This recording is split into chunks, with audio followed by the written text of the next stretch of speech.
हरे कृष्ण। सभी भक्तों का स्वागत है आज के श्रीमद् भागवतम कक्षा में। तो आज के श्लोक में विशेष रूप से हम देखते हैं कि भगवान के सभी अवतारों में जो श्रील प्रभुपाद जी बोलते हैं कि प्रमुख दो अवतार हैं, राम और कृष्ण। तो उसमें आज हम देख रहे हैं कि भगवान श्री राम का अवतार के बारे में वर्णन किया है। तो इस अवतार में प्रभुपाद जी विशेष रूप से उनका जो सबसे प्रिय विषय है, जहाँ पर भी हम देखते हैं कि प्रभुपाद जी के ग्रंथों में जहाँ जहाँ एक संभावना होती है या फिर अपॉर्चुनिटी होती है, तो वहाँ पर प्रभुपाद जी तुरंत निर्विशेषवाद, मायावाद का खंडन करते हैं। तो सभी जो आचार्य इतिहास में हो चुके हैं, तो हर एक आचार्य का एक विशेष गुण था और उसमें सभी में एक ये कॉमन विशेष गुण है सभी आचार्यों में, जो प्रभुपाद जी भी उनके वैयक्तिक रूप में प्रदर्शित करते हैं कि किस तरह से भगवान की स्थापना हम एक व्यक्ति है इसके अनुसार भगवान को हम मानते हैं। तो आज हम देखने का प्रयास करेंगे आज के तात्पर्य के अनुसार कि किस तरह से भगवान एक व्यक्ति है और एक व्यक्ति है ऐसा जब हम बोलते हैं तो व्यक्ति के पास उनके गुण भी होते हैं, क्योंकि व्यक्ति बिना गुण का उसको व्यक्ति नहीं बोल सकते हम। तो मायावादी या फिर निर्विशेषवादी जो लोग हैं, उन्हें व्यक्ति का जो व्यक्तित्व या फिर व्यक्ति के जो गुण होते हैं उसको ये लोग मानते नहीं हैं। और इसलिए एक जो वाक्य प्रभुपाद जी बोलते हैं कि जो निर्विशेषवादी होते हैं, विशेष रूप से जो मायावादी लोग रहते हैं, वो भगवान के पास एक दृष्टिकोण से नकारात्मक दृष्टि से दिखते हैं। नैति नैति नैति बोलते हैं, ये नहीं, वो नहीं, वो नहीं, वो नहीं, यानी भगवान के पास गुण नहीं, भगवान के पास आकार नहीं। तो बहुत नकारात्मक लोग हैं मायावादी लोग। और जो वैष्णव होते हैं वो सकारात्मक लोग हैं, क्योंकि वो भगवान के सभी गुणों का स्वीकार करते हैं।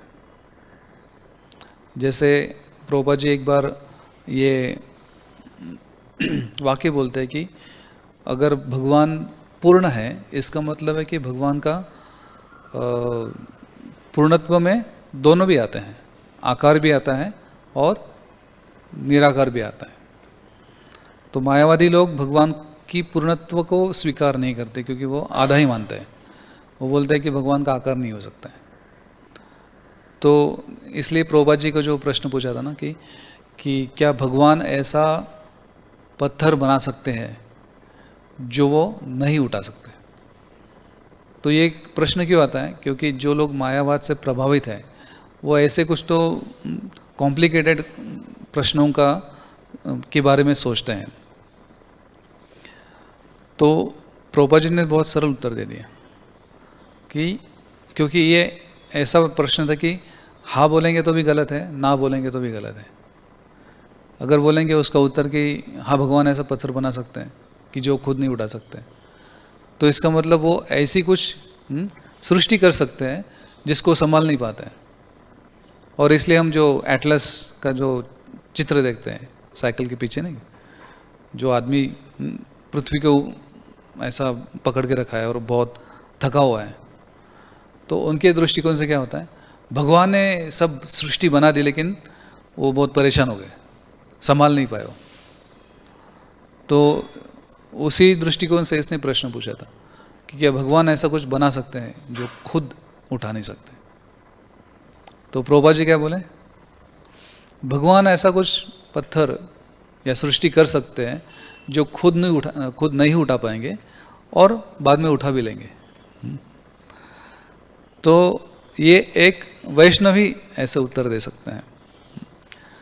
तो इसलिए अगर किसी व्यक्ति ने यही प्रश्न किसी मायावादी को पूछा होता तो उन्होंने क्या बोला होता कि भगवान वास्तविक रूप से जो भी सृष्टि होती है, जो पत्थर होता है, उसको भी आकार नहीं है, वो भी वास्तविक रूप से आपकी मिथ्या सोच है। तो इस तरह से बहुत कॉम्प्लिकेटेड उत्तर देते हैं। लेकिन जो वैष्णव होते हैं वो बहुत सरलता से भगवान को स्वीकार करते हैं, इसलिए उनकी समझ भी बहुत सरल हो सकती है, जो बहुत व्यवहारिक है। लेकिन मायावाद तत्वज्ञान जो है वो व्यवहारिक नहीं है। तो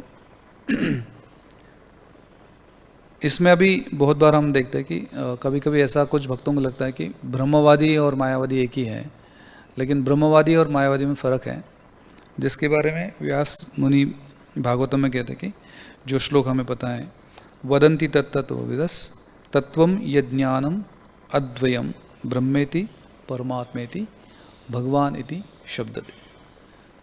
तो जो तत्वविद लोग हैं वो परम सत्य जो है उसे तीन फीचर्स, तीन स्वरूप में समझते हैं, ब्रह्मन, परमात्मा और भगवान।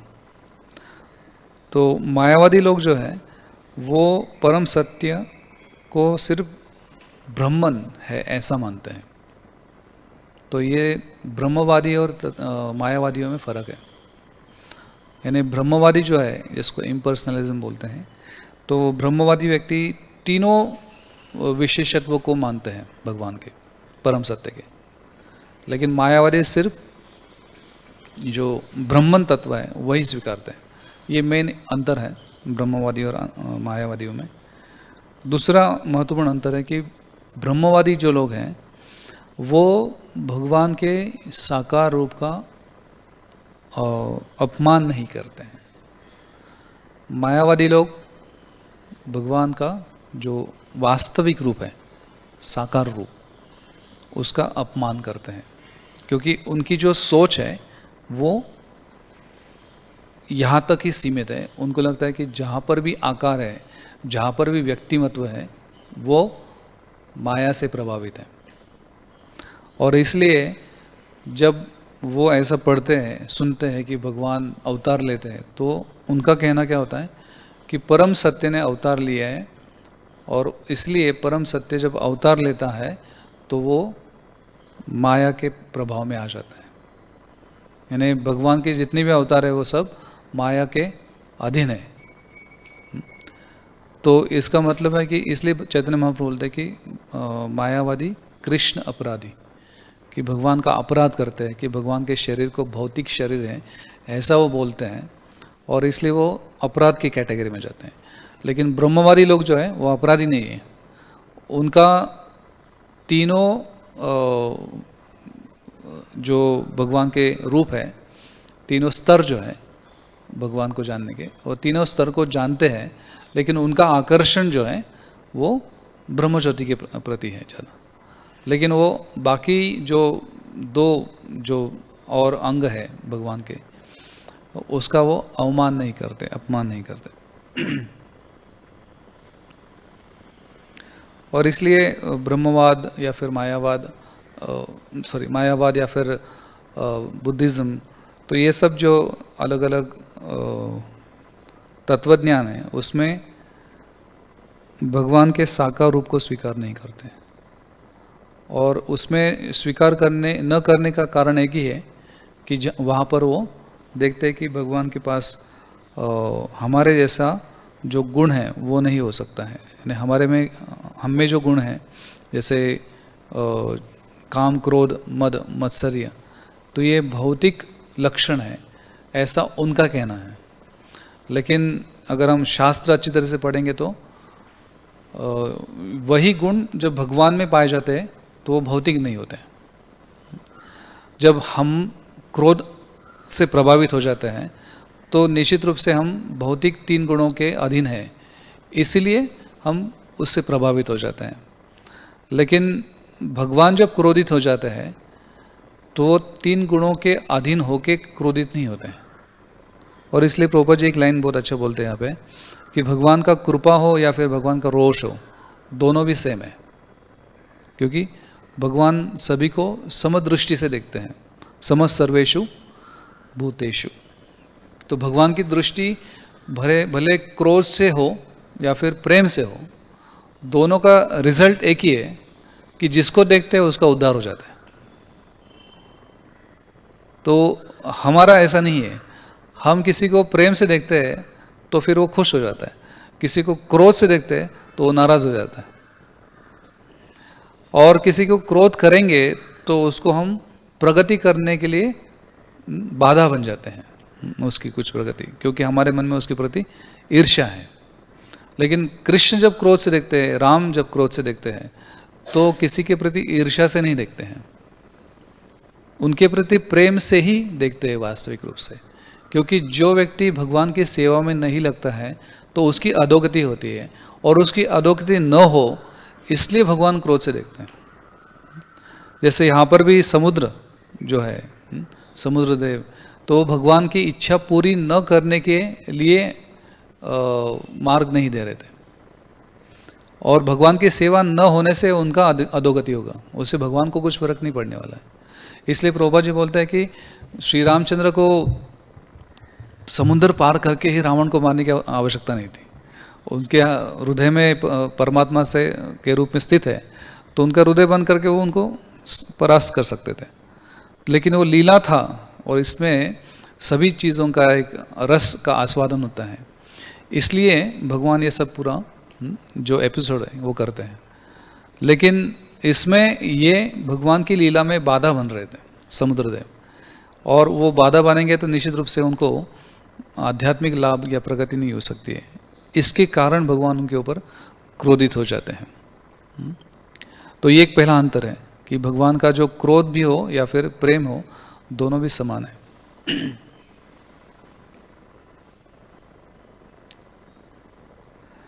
तो हमारे जो षड गोस्वामी में सबसे महत्वपूर्ण जो कुछ ग्रंथ लिखे हैं, तो उसमें से एक ग्रंथ में श्री रूप गोस्वामी बोलते हैं कि भगवान कृष्ण जो है वो रस विग्रह है, जिसमें सभी रसों का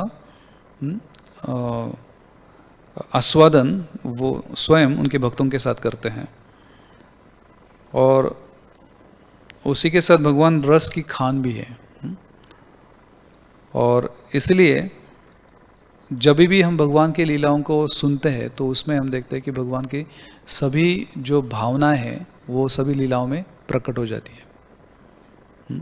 सभी जो रस है उनमें, विशेष रूप से जो भक्ति रसामृत सिंधु में भगवान के और उनके भक्तों के बीच में जो रसों का आस्वादन होता है, वो जब हम देखते हैं तो उसमें वास्तविक रूप से भक्त जब देखते हैं तो उनका हृदय उसके प्रति आकर्षित हो जाता है। और जो अभक्त होते हैं या फिर मायावादी होते हैं, वो रस के आदान प्रदान को देख के उनके मन में प्रेम प्रकट नहीं होते, उनके मन में भगवान के प्रति जो ईर्ष्या है वही प्रकट हो जाती है। तो रूप गोस्वामी कहते हैं कि भगवान उनके जब अवतार होते हैं तो उसमें विशेष रूप से कृष्ण उनके बारे में वर्णन करते हैं कि 3 प्रकार से भगवान उनके प्रेम का आदान प्रदान करते हैं, और उसमें 3 डिग्री के बारे में वर्णन करते हैं कि the most perfect, very perfect and perfect.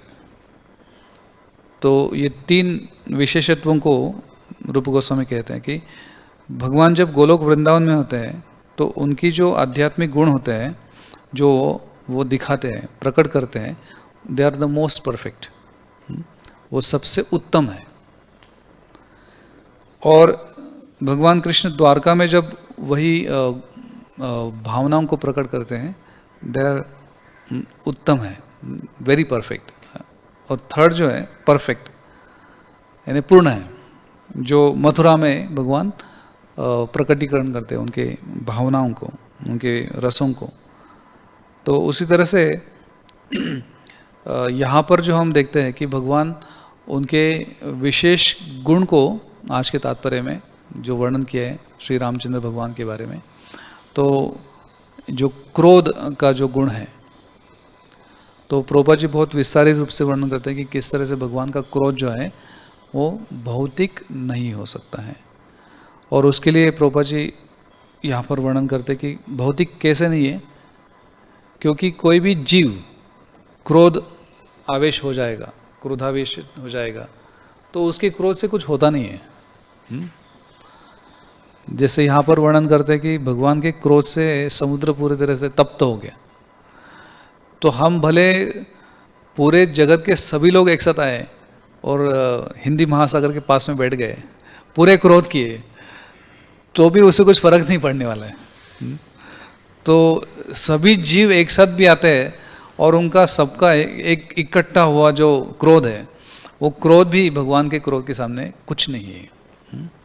जैसे चैतन्य महाप्रभु जब गुंडीचा मार्जन का लीला कर रहे थे, तो उसमें जितने भक्तों ने जो साफ सफाई करके जो धूल इकट्ठा की थी, तो महाप्रभु ने जो साफ सफाई की थी उस धूल के समान सामने सब भक्तों की धूल जो थी बहुत ही कम थी।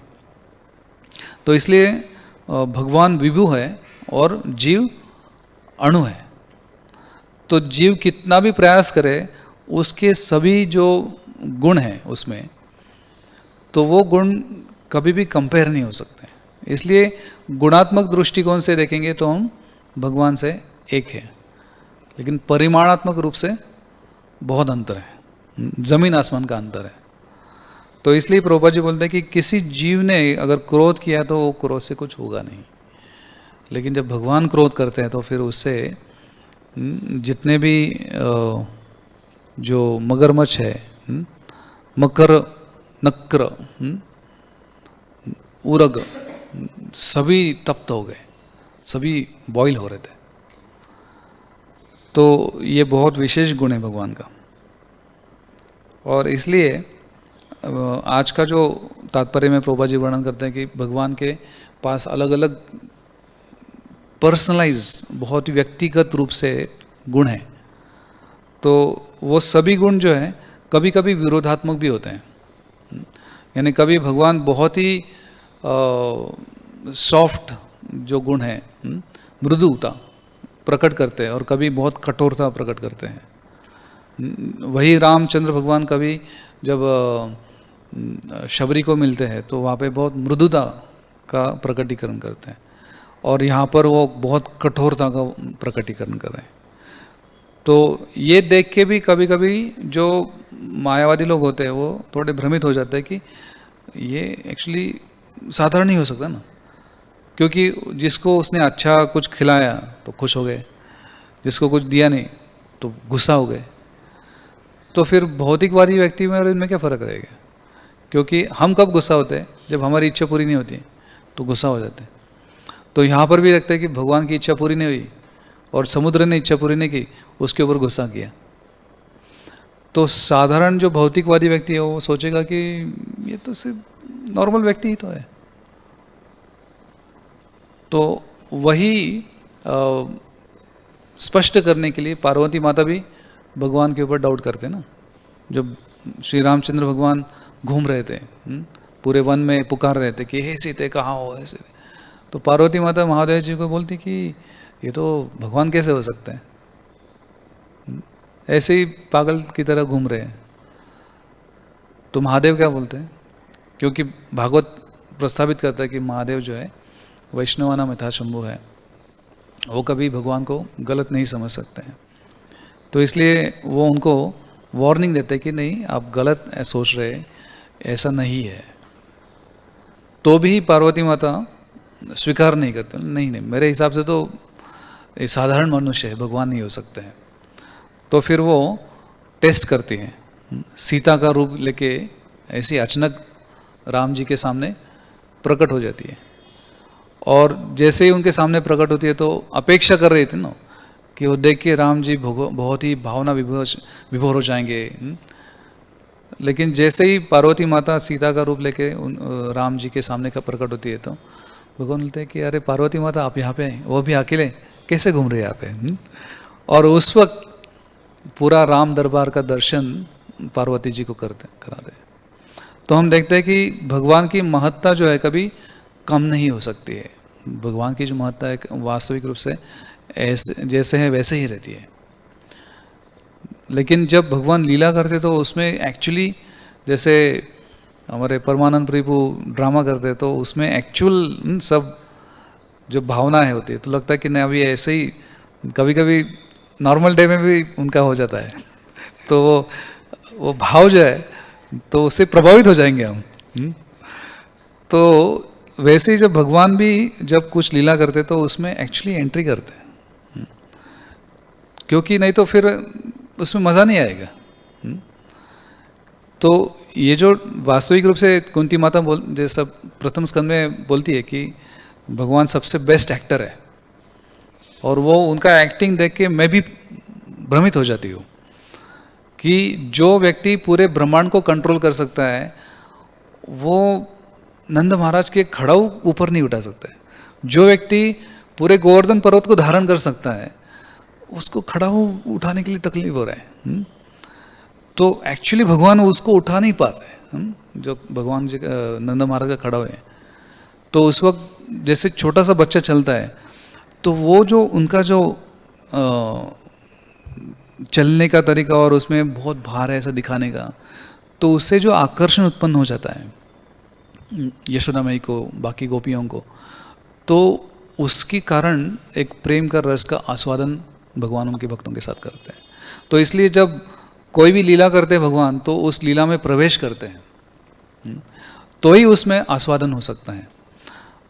तो और इसलिए जब भक्त विशेष रूप से कभी कुछ भगवान की लीला को प्रदर्शन करते हैं, उसके लिए ड्रामा करते हैं, जैसे इस जन्माष्टमी के बाद में जो पहला जो ड्रामा हुआ था, तो जाते वक्त कितने लोग बहुत ही प्रभावित हो गए थे, क्योंकि जब भक्त भी भगवान के स्मरण में कुछ करने का प्रयास करते तो उससे एक बहुत पावरफुल इम्पैक्ट हो जाता है हृदय में।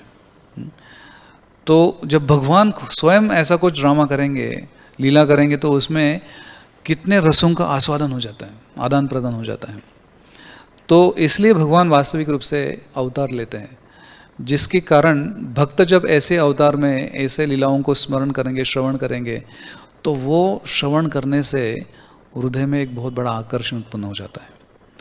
और इसलिए यहाँ पर विशेष रूप से हम जो ये श्लोक में देखते हैं कि भगवान बहुत क्रोधित हो जाते हैं, तो भगवान का क्रोधित होना भी भक्तों के लिए बहुत ही आकर्षक हो जाता है। जैसे हम देखते हैं कि भौतिक जगत में कभी कभी एक प्रियकर और एक प्रेयसी रहती है, तो उसमें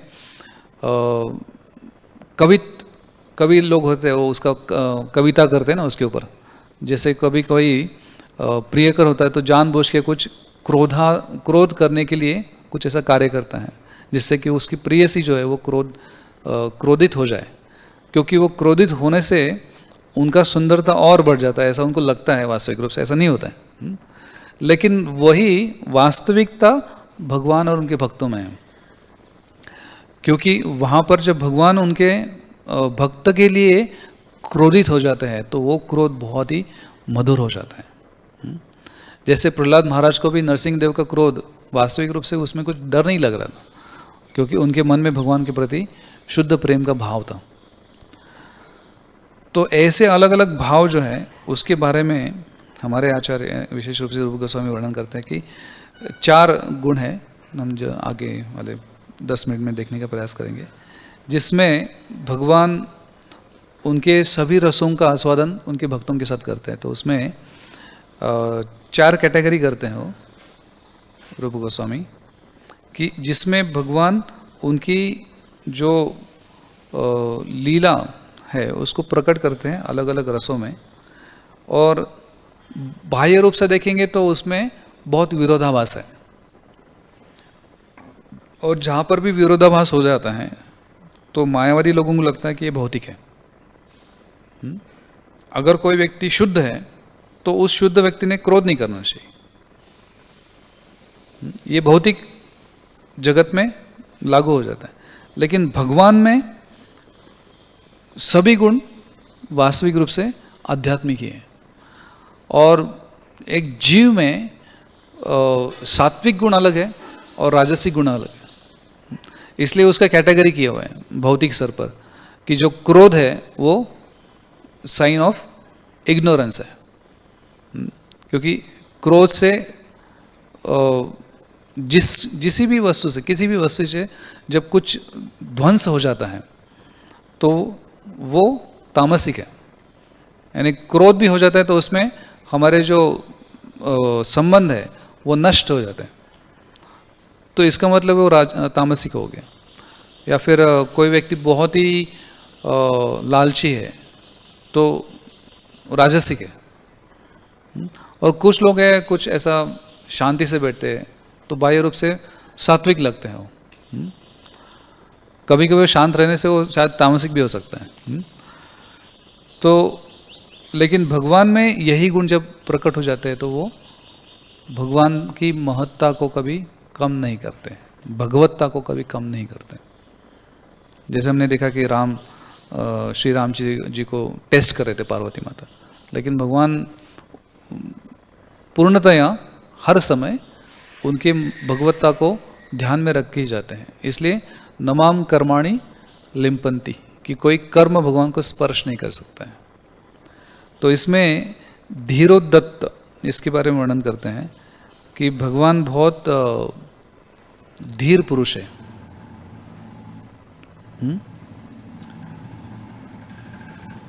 तो धीर पुरुष का एक लक्षण क्या होता है कि वो बहुत गंभीर रहते हैं और बहुत ही मृदु रहते हैं और उनके मन में माफ़ करने की प्रवृत्ति होती है और कृपा की प्रवृत्ति होती है और उसी के साथ बहुत नम्र भी होते हैं और बहुत ही सुशीलत्व प्राप्त हुए होते हैं, बहुत पढ़े लिखे होते हैं। ऐसे धीरत्व का वर्णन होता है शास्त्रों में। तो ये भगवान के जो 64 कलाएं हैं उसमें आता है।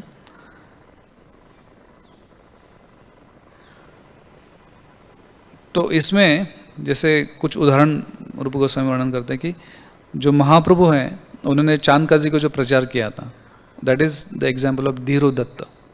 बहुत ही जेंटल वे से, बहुत ही अच्छी तरह से उन्होंने उनको प्रचार किया, कुछ क्रोध नहीं किया। हालांकि पूरी क्रोध से उनके घर तक गए थे, लेकिन जब दरवाज़ा खोल दिया तो उसमें उनका क्रोध प्रकट नहीं किया चांदकाजी के सामने। और चांदकाजी डरा था तो उनके भाव को देख के उन्होंने, महाप्रभु ने उनका जो उग्र रूप था तुरंत शांत स्वभाव में गए और पूछते हैं ना उनको कि, क्योंकि चांदकाजी बोलते कि अरे मैं तो आपके चाचा के समान हूँ। तो चैतन्य महाप्रभु बोलते कि अगर मेरे चाचा है तो फिर दरवाज़ा बंद क्यों किया था? तो डरना नहीं चाहिए। लेकिन उसके बाद उनको बहुत अच्छी तरह से समझाते हैं। और उसी तरह से भगवान श्री कृष्ण की जो ब्रह्म विमोह लीला है वो भी धीरोदत्त में आती है, क्योंकि उसमें भी बहुत सोबर रूप से, बहुत मृदु भाव से भगवान ब्रह्मा जी को सिखाते हैं। या फिर भगवान कृष्ण को रुक्मिणी का जो पत्र मिला था वो भी इसी कैटेगरी में आता है।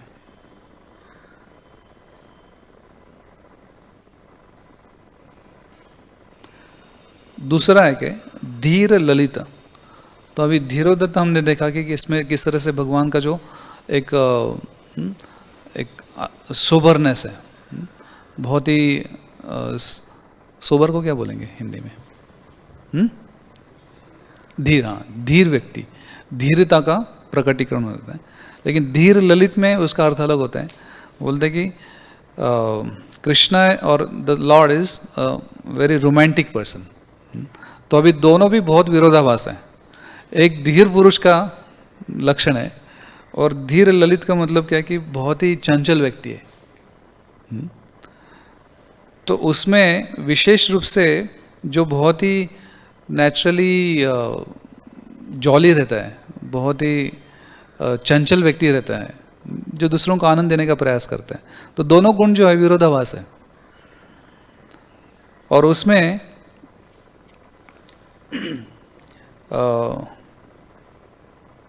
भगवान जो उनके भक्तों के साथ आदान प्रदान करते हैं, विशेष रूप से वृंदावन में, तो ये सब वृंदावन की जो लीलाएं हैं वो सब धीर ललित की कैटेगरी में आती हैं। कि किस तरह से गोपियों के साथ भगवान की लीलाएं होती है, गोपों के साथ भगवान की लीला होती है, तो एक अलग कैटेगरी, अलग रस है, उसमें मधुरता है। इसलिए वृंदावन में सबसे ऊंचा रस जो है माधुर्य रस है। तो वो रस का भगवान प्रकटीकरण करते हैं। या फिर जब वृंदावन से मथुरा जाते हैं तो वहाँ पर भी कुब्जा के साथ जो आदान प्रदान होता है तो वो थोड़ा रोमांटिक आदान प्रदान है। तो वो भी भगवान प्रकटीकरण करते हैं। या फिर द्वारका में रुक्मिणी के साथ उनके अलग अलग पत्नियों के साथ भगवान का जो आदान प्रदान है वो अलग है। और वृंदावन में भी हम देखते हैं कि रास लीला जो है वो भी इसी कैटेगरी में आता है। तीसरा गुण का वर्णन करते कि भगवान क्या है, धीर प्रशांत है, कि बहुत ही शांत है, प्रशांत, प्रकृष्ट रूपे ना शांत है। यानी धीरोदत्त का जो है उससे भी और धीरोदत्त है कि धीर व्यक्ति है, लेकिन ये प्रकृष्ट रूपे ने और धीरत्व प्राप्त हो जाता है। तो उसमें हम देखते हैं कि चैतन्य महाप्रभु का जो आदान प्रदान था रामचंद्रपुरी के साथ, तो वो इस कैटेगरी में धीर प्रशांत। रामचंद्रपुरी जो है वो पूर्व लीला में कौन थे, जटिला, गर्ग संहिता के अनुसार, सॉरी गौर गणेश दीपे के अनुसार। तो उसमें जटिला का स्वभाव ही था कि कृष्ण को तकलीफ देने का या फिर राधा रानी को तकलीफ देने का। तो वही व्यक्ति यहाँ पर जब प्रकट हुए थे तो वो हर वक्त चैतन्य महाप्रभु के बारे में, अन्य भक्तों के बारे में कुछ उनके दोष निकालते थे। लेकिन जब भी भगवान चैतन्य महाप्रभु उनके सामने आते थे तो बहुत धीर प्रशांत रूप से आते थे, कुछ नहीं बोलते थे। जैसे कि हम देखते हैं कि जब वो महाप्रभु के रूम में आए गंभीरा में, जगन्नाथपुरी में, तो देखा वहाँ पे चींटियाँ थी। तो बोलते हाँ मुझे पता है कि तुम हर रोज छुप के स्वीट खाते हो, इसलिए चींटियाँ यहाँ पे। तो वो देख के बाकी सब भक्त बहुत ही क्रोध में आ जाते हैं, लेकिन महाप्रभु उनको बोलते कि नहीं, कुछ नहीं, ये मेरे गुरु के समान है, उनको कुछ मत बोलिए आप। तो हर वक्त वो सभी के गुण दोष जो है उसका लोगों को बताना, भगवान भक्तों के दोष देखना। तो उनके साथ चैतन्य महाप्रभु बहुत धीर प्रशांत रूप से व्यवहार करते थे। उसी के साथ सार्वभौम भट्टाचार्य के साथ भी 7 दिन तक यही भाव से महाप्रभु वहाँ पे बैठे थे, धीर प्रशांत रूप से, कुछ नहीं बात की। और चौथा जो गुण है उसका वर्णन करते हैं कि धीरोदत्त। जो फर्स्ट था उसका ही थोड़ा सा अलग, धीरोदत्त, उसका वर्णन करते हैं कि ही इज़ वेरी प्राउड। तो जो एकदम धीर है, बाद में जो बहुत ही रोमांटिक है, बाद में प्रशांत है, वो प्राउड भी है। तो इसका वर्णन क्यों करते हैं रूप गोस्वामी? तो उसको बताने के लिए कि जब भगवान ये सभी गुणों को प्रकटीकरण करते हैं तो सभी गुण हालांकि बाह्य रूप से अलग अलग दिखते हैं, लेकिन उसका जो प्रभाव है जिनके ऊपर वो ये गुणों को प्रदर्शित करते हैं उनके लिए उसके फायदे ही होते हैं। लेकिन भौतिक जगत में ऐसा कभी नहीं हो सकता है। अलग अलग लोगों के प्रति हमारा जो अलग अलग भाव प्रकट होता है उसका फायदा या नुकसान होता है। लेकिन भगवान जो है वो भगवान है क्योंकि वो कितने भी अलग अलग वैरायटी के गुण प्रकटीकरण करें उसका रिजल्ट सेम ही है। और इसलिए शास्त्र वर्णन करते हैं कि भगवान भले कितने भी विरोधाभास को प्रकटीकरण करें लेकिन उसका जो रिजल्ट है वो सेम आ जाता है। और इसलिए यहाँ पर जो बहुत प्राइड का वर्णन किया है कि भगवान lord is very proud, haughty, तो उसका अर्थ बताया कि उसका अर्थ होता है कि बिना कारण के कोई व्यक्ति बहुत ही दिखाता है कि मैं बहुत श्रेष्ठ हूँ। तो उसमें कृष्ण उसका रूप गोस्वामी वर्णन करते हैं कि किस तरह से लॉर्ड इज़ वेरी हॉटी यानी वेरी प्राउड, बहुत ही गर्विष्ठ व्यक्ति है। तो उसका उदाहरण बताते हैं कि कालयवन जब कृष्ण के सामने आया था तो कृष्ण उनको बोलते हैं, I don't know whether it is in Bhagavatam but Rupa Goswami says very nice line, Krishna advise Kalayavana that he should immediately go and find some dark well for his residence. यानी कृष्ण कालियवन जो था उनको मारने के लिए आ रहा था, जो कृष्ण उनके कृष्ण के पीछे वो भागते हैं और एंड में मुचकुंद का जो गुफा था उसमें उसका मृत्यु हो जाता है। तो उसके पहले फर्स्ट मीटिंग में क्योंकि कालियवन को ऐसा वर मिला था कि वो उसे कोई मार नहीं सकता है भौतिक रूप से, सिर्फ उसे पता नहीं कि था कि अग्नि से वो नष्ट हो जाता है, लेकिन उसे बहुत ही ज़्यादा अहंकार था उसके खुद की शक्ति के प्रति। तो वो अहंकार को नष्ट करने के लिए कृष्ण उनको बोलते हैं कि आप एक्चुअली कोई अंधेरा कुआं है उसका शरण ले लो, बिकॉज क्योंकि कृष्ण नाम का जो काला सर्प तुम्हारे सामने खड़ा है और उसका उद्देश्य क्या है कि ये काला सर्प जो है, काले रंग का सर्प जो है, वो बहुत ही आतुर है तुम्हारे जैसे पापी मेंढक को खाने के लिए। तो बहुत अच्छा डायलॉग है कि यहाँ पर बोलते कि you are a sinful frog, तो इसलिए मेरे से बचना है तो ऐसे कुएं में जाओ जहाँ पर अंधेरा हो। तो ये बहुत बोस्टफुल है, यानी बहुत ही गर्व के साथ बोला है कि कोई व्यक्ति सुनेगा तो बोलेगा कि कैसे भगवान हो सकते हैं, इतना गर्व है। लेकिन भगवान जब कुछ डायलॉग भी बोलते हैं तो उसका बहुत पावरफुल इम्पैक्ट रहता है। उसी तरह से इस लीला रामलीला में भगवान रावण को बोलते हैं, just like a dog you abducted my wife while the master was absent. बोलते कि तुम एक कुत्ते हो, जब मेरी जो प्रॉपर्टी को तुमने स्पर्श किया, मैं स्वयं मेरी प्रॉपर्टी का जो मालिक था, मेरे एब्सेंस में अपने कुत्ते के समान काम किया है। तो ये भी ऐसा एक वाक्य हो गया कि उसमें कोई भौतिकवादी या फिर कोई अभक्त सुनेगा तो बोलेगा ये तो बहुत ही गर्व के साथ कहता है। तो ये सब जो गुण हैं भगवान के, वो सभी बहुत ही यूनिक है और सब विरोधात्मक गुण हैं। लेकिन प्रभुपाद जी बोलते हैं कि सभी अलग अलग प्रकार के गुण जब भगवान में प्रकट हो जाता है तो उसमें कभी विरोधात्मकता नहीं होती है, क्योंकि सभी जो लीलाएं हैं तो उसमें भगवान ने जो भी गुण दिखाए, रावण के सामने भी एक गर्विष्ठ व्यक्ति का गुण दिखाया, उसके बाद रावण का उद्धार किया, तो रावण उद्धार होने के बाद भगवत नाम चले गए। तो वो रिजल्ट जो है वो भौतिक जगत में कभी नहीं हो सकता है। इसलिए टू एंड विथ, महावराह पुराण में वर्णन आता है कि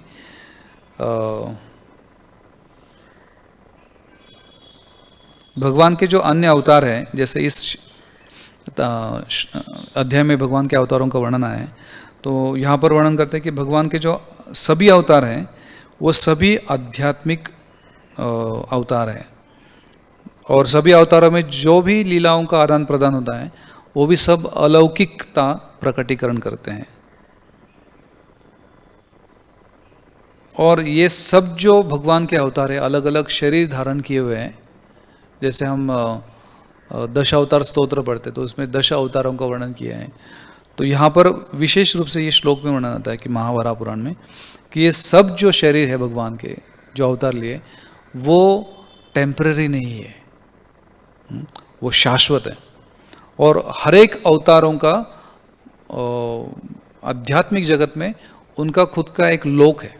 नरसिंह देव का एक लोक है, सभी जो अवतार है उनके हर एक के उनके प्लैनेट्स हैं, और जो भी भक्त उनकी आराधना करते तो वो वहाँ पर जाते हैं आध्यात्मिक जगत में। और इसलिए भगवान के सभी अवतार जो हैं, जैसे अयोध्या भी भगवत धाम में है, वैकुंठ के ऊपर मथुरा अयोध्या है, फिर उसके बाद द्वारका मथुरा है। तो इसलिए ये बहुत स्पष्ट रूप से यहाँ पर वर्णन किया है कि भगवान के सब अवतार हैं वो सब आध्यात्मिक अलौकिक शरीर के अवतार हैं।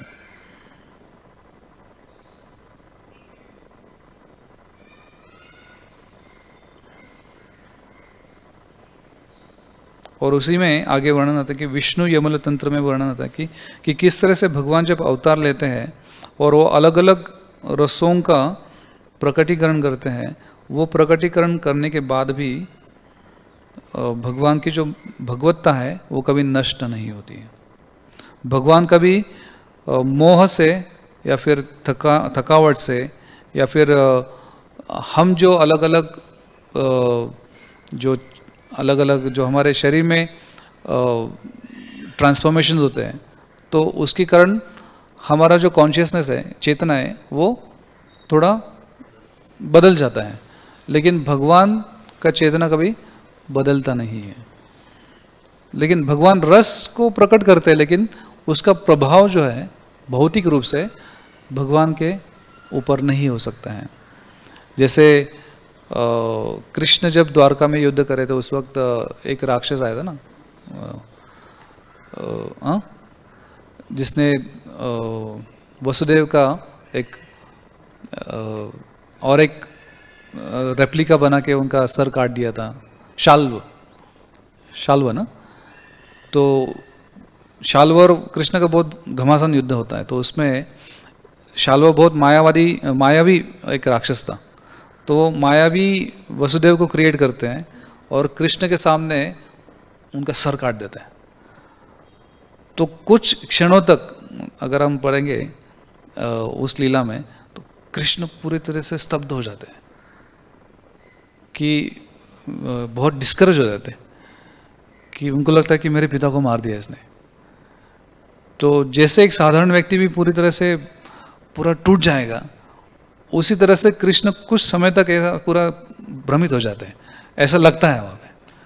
और कुछ ही क्षणों में उसका फिर शाल्व का उद्धार कर लेते हैं, उसको मार देते हैं। लेकिन उस वक्त भगवान थोड़े जिस तरह से उसे बात करते हैं, तो ऐसा लगता है कि पूरी तरह से भ्रमित हो गए।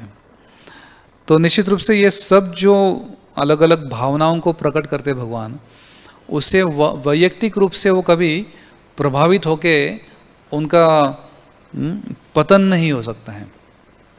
और इसलिए भगवान का नाम है अच्युत है, कि जो कभी च्युत नहीं होते, जो कभी स्खलित नहीं होते, कभी उनका पतन नहीं होता है। भले ही वो सभी गुणों को प्रकटीकरण करे, लेकिन उसका प्रभाव वास्तविक रूप से भौतिक रूप से उनके ऊपर कभी नहीं हो सकता है। तो उसी तरह से ये जो श्लोक है, उसमें तात्पर्य में प्रभु जी वर्णन करते हैं कि भगवान का जो क्रोध का जो स्वभाव यहाँ पर प्रकट हुआ है, तो उसका उनके ऊपर भौतिक रूप से कभी प्रभाव नहीं हो सकता है, जो जीव में होता है। तो इसलिए भगवान और जीव में ये बहुत बड़ा अंतर है। हरे कृष्णा। हम यहाँ पे रुकेंगे। बहुत बहुत धन्यवाद। हाँ,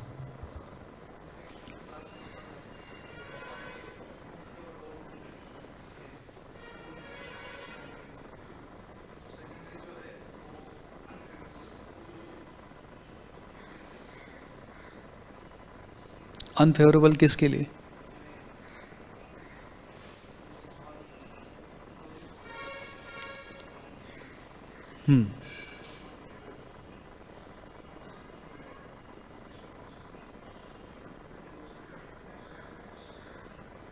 यानी किसी व्यक्ति के ऊपर भगवान क्रोधित हो जाते हैं या फिर ऐसे गुणों का प्रकटीकरण दिखाते हैं, सेकेंडरी गुणों का, तो वो फेवरेबल नहीं है। हाँ, बराबर है। लेकिन आज का मेन मुद्दा क्या था कि उसमें उसका प्रभाव भगवान के ऊपर नहीं होता है। जो मायावादी लोग सोचते हैं ना कि भगवान भ्रमित हो गए, भगवान यानी इसलिए अवतार जो है वो भौतिक है, वो मेन पॉइंट है आज का, कि भगवान के जो भी अवतार है और उसमें जो भी उन्होंने गुणों को प्रकटीकरण किया है, भले वो प्राइमरी हो या सेकेंडरी हो, लेकिन उससे वो खुद कभी प्रभावित नहीं होते। क्रोध हो गया किसी भक्त के कुछ गलती के कारण, या फिर यहाँ पर समुद्र ने गलती किया, उनके ऊपर क्रोध हो गया, तो that is not very favourable because he made a mistake. यानी समुद्र ने गलती किया और इसीलिए भगवान क्रोधित हो गए। तो वो क्रोधित होना उसके लिए फेवरेबल नहीं है, क्योंकि उसने गलती की है। लेकिन वो क्रोधित होने से भगवान कभी प्रभावित नहीं होते। और इसलिए जिस तरह से माँ कभी कभी उसके बेटे के प्रति क्रोधित हो जाए, उसने कुछ गलती किया तो लेकिन उसमें प्रेम ही है।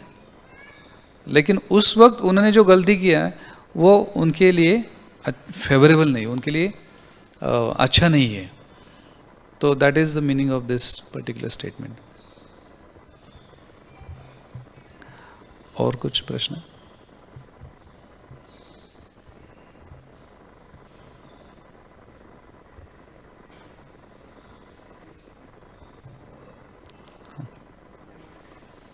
बोलो।